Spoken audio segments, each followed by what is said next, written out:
¿qué tal? ¿Cómo están? De nuevo aquí con ustedes desde el canal de Jurídicas y Tributarias para compartir un rato hablando un poco sobre los temas de actualidad jurídica y contable. Hoy hablaremos sobre un tema de derecho laboral que día a día cobra más relevancia, ya que se refiere a una práctica en la que cada vez con mayor frecuencia incurren los empleadores al momento de vincular a sus trabajadores. En ocasiones con total conocimiento y con intención, y en otros casos sin mala intención pero con desconocimiento de la norma. Pues se trata del contrato realidad de trabajo. Y aunque creo que ya la mayoría de las personas, es decir, los trabajadores y los empleadores tienen alguna idea general del concepto de lo que es el contrato realidad de trabajo, considero que aún existen algunos aspectos puntuales sobre los cuales persisten inquietudes y que son determinantes al momento de resolver una situación de este tipo, razón por la cual creo que deben examinarse con cuidado si nosotros como empleadores o como trabajadores estamos frente a un proceso judicial en el que se discute si existió o no un contrato realidad de trabajo. Ahora bien, entremos en materia. ¿Cuáles son estos aspectos puntuales a los que me refiero? Son dos los aspectos importantes que a mi juicio y que además en sentencias ya conocidas son los que los jueces han observado con mayor atención al momento de emitir el fallo. Estos aspectos son, primero, ¿qué es lo que en realidad debemos probar ante el juez, ya sea que actuemos como demandantes o como demandados? Es decir, ¿qué es lo que debe probar ante el juez cada una de las partes? Y segundo, aunque no menos importante que el primero, es la subordinación. Bien, desarrollemos estos dos aspectos, pero antes y para entender mejor el tema, repasemos rápidamente el concepto de lo que significa el contrato realidad de trabajo. El contrato realidad de trabajo es aquel que resulta de una supuesta relación contractual, civil o comercial, que el juez, mediante una sentencia, declara como una relación laboral, en vista de que encuentra configurados los elementos de un contrato de trabajo, independientemente de la denominación que las partes hayan querido darle a este contrato. O sea, que a pesar de que mediante un contrato o un acuerdo verbal entre las partes se haya convenido una denominación o vínculo o relación distinta a la laboral, como por ejemplo un contrato de prestación de servicios, que es el que con mayor frecuencia da origen a este tipo de procesos judiciales, o cualquier otro contrato comercial, pero que el juez, por encontrar evidencia de que se encuentran configurados los elementos esenciales de un contrato de trabajo, declara la existencia de este contrato de trabajo.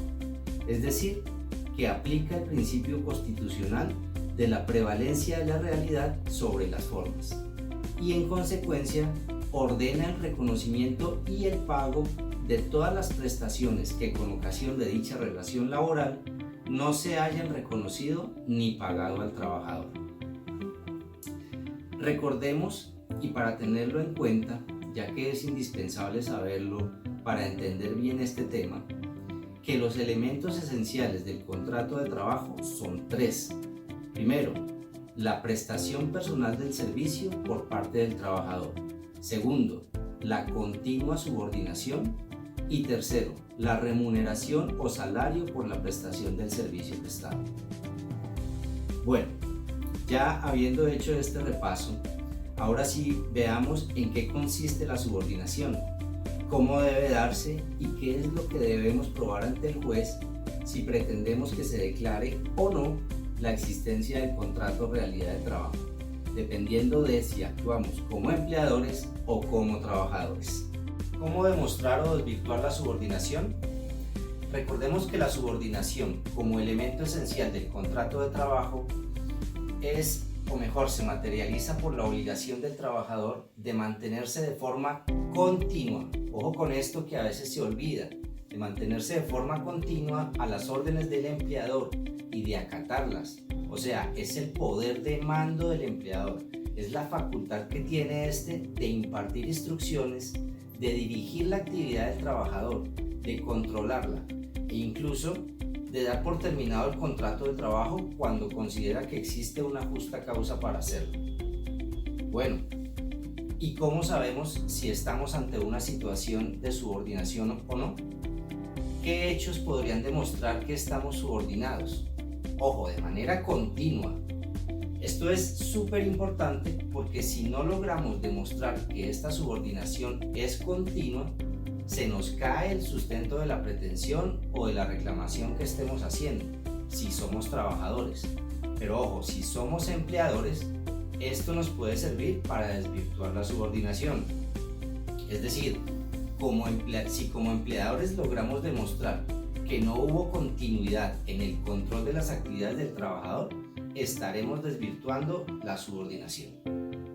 Ok, teniendo claro que la subordinación de la que estamos hablando debe ser continua y permanente, veamos ahora cuáles son los hechos que podrían demostrar que existe subordinación en una relación contractual entre dos personas. Son varios los hechos que podrían indicarnos la subordinación, pero veamos algunos de los ejemplos más frecuentes. El primero podría ser cuando se dan instrucciones precisas sobre la forma como se debe llevar a cabo la actividad, los métodos a seguir, o también cuando se dan instrucciones sobre los elementos que no son esenciales de la actividad. Por ejemplo, si yo contrato a un profesional para que emita un concepto sobre algunos temas específicos, pues no debo imponerle condiciones sobre el lugar donde debe sentarse a escribir sus documentos, porque esto no tiene incidencia en la actividad para la cual lo contraté. Es decir, no me interesa si lo hace en su casa o en un parque o incluso en la playa. No me interesa, lo que me interesa es que emita el concepto que le pedí. Es decir, no es importante el tipo de letra que utilice o el color en que lo imprima. Mucho menos hacerle correcciones sobre algunas palabras que haya utilizado y reemplazándolas con otras que significan exactamente lo mismo. Yo no debo indicarle el sentido en el cual debe emitir el concepto, ni señalarle la orientación de este concepto, porque eso sí sería incurrir totalmente y dejar evidencia de la subordinación. En resumen, cuando yo contrato a alguien para desarrollar alguna actividad, pero no quiero que se me convierta en un caso de contrato realidad de trabajo, lo más aconsejable es que la actividad para la cual lo estoy contratando no sea del giro ordinario de las actividades de la empresa, o que lo contrate para que desarrolle una actividad que al mismo tiempo es ejecutada por alguno de los empleados de la planta de personal de mi empresa, y que además las desarrolle, o es importante que si yo contrato a esta persona desarrolle las actividades con total autonomía y con criterio propio en todo aquello que no tenga relevancia frente al resultado o producto que se le haya encomendado. Otro hecho que deja entrever la condición de subordinación es el sometimiento a un reglamento interno de trabajo. Por ejemplo, si se hace firmar una copia de este reglamento a la persona contratada, o si se le exige el cumplimiento de las obligaciones contenidas en este reglamento, como por ejemplo el cumplimiento del horario, o si se le somete a un procedimiento disciplinario, si se le hacen llamados de atención de manera formal, es decir, mediante memorandos, por no cumplir las obligaciones de este reglamento, etc.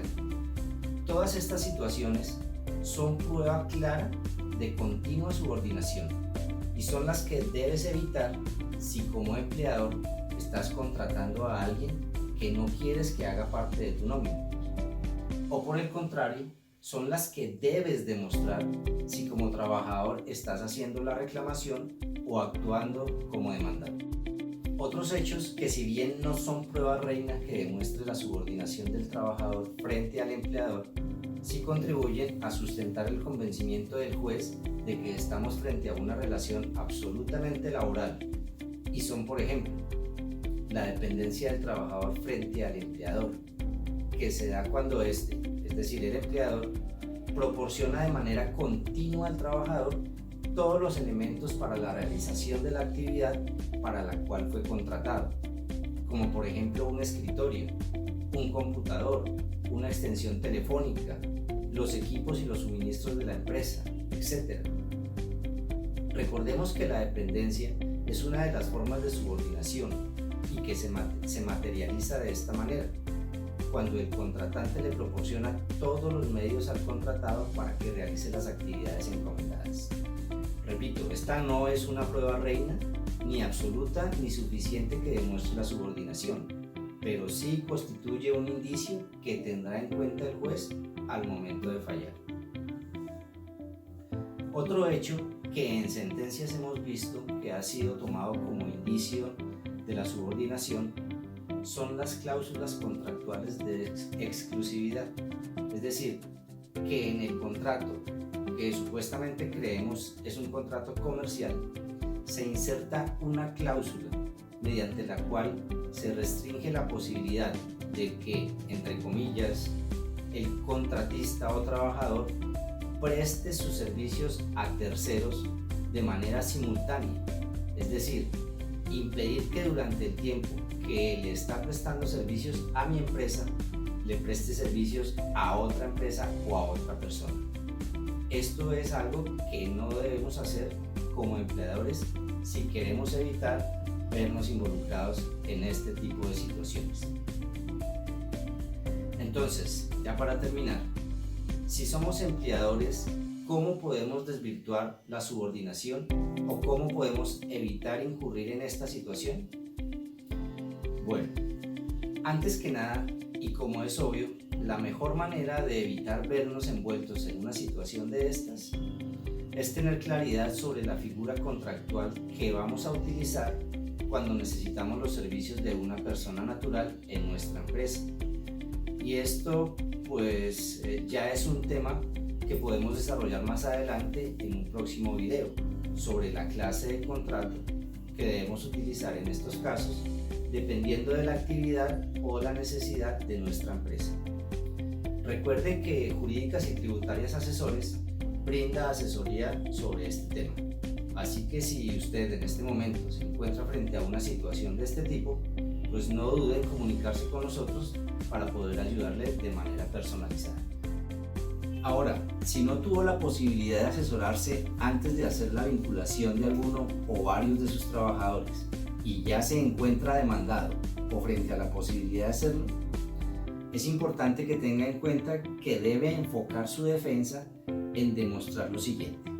Primero, que actuó de buena fe, es decir, que no tuvo la intención de disfrazar o de darle apariencia distinta a la relación contractual, y así invierte la carga de la prueba, que en principio está a cargo del contratante o demandado. Recuerde que la buena fe se presume, en cambio la mala fe hay que demostrarla. Entonces, si usted como empleador logra demostrar que no tuvo mala intención, que lo que en realidad quiso fue celebrar un contrato comercial y no de trabajo, el juez se verá en la obligación de exigirle al demandante, es decir, al trabajador, que pruebe mediante documento o testimonio o cualquier otro medio probatorio que lo que el empleador quiso hacer fue defraudarlo o engañarlo para no reconocerle ni pagarle las prestaciones sociales que se derivan de un contrato de trabajo. ¿Y cómo lo demuestro? Bueno, esto también es un tema aparte, es un tema muy extenso que tendría que desarrollarse en otra oportunidad o de manera personalizada si para usted es muy urgente. Pero retomando el tema de la carga de la prueba, hay que señalar algo que es muy importante, que no lo había señalado antes, pero que es necesario saberlo, y es que existen dos artículos en el Código Sustantivo del Trabajo que señalan para estos casos de contrato realidad una presunción en favor del trabajador, que consiste en que si éste presenta prueba, siquiera sumaria, de la prestación personal del servicio en favor del demandado, se considerará que existe o que existió un contrato de trabajo. Por esta razón, es importante que usted demuestre que actuó de buena fe. Y lo segundo que debe demostrar, y sobre lo cual debe enfocar su defensa, es en que no existió subordinación, ya de la manera en que lo acabamos de señalar. Y eso es todo por hoy. espero que haya sido claro y de utilidad para ustedes. Si persiste alguna duda, comuníquese con nosotros. No olvide visitar nuestra página www.juridicasytributarias.com. Visite nuestras redes sociales, estamos en Facebook y en Instagram. Aquí abajo encuentran los enlaces en la parte de descripción del video. Suscríbase a este canal y nos vemos la próxima semana. Hasta pronto.